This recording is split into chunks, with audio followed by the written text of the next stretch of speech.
Google'дың Google'дың кэшін очистить ету үшін біз екі түрмен очистить етеміз. Сол үшін бірінші история, очистить история,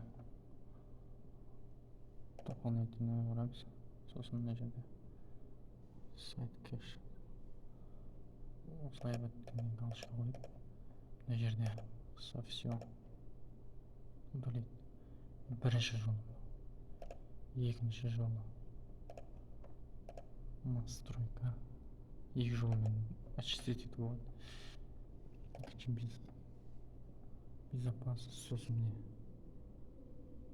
очистка история, удалить файл кэш, очистка исторический кэш. Екеуі де бірдей.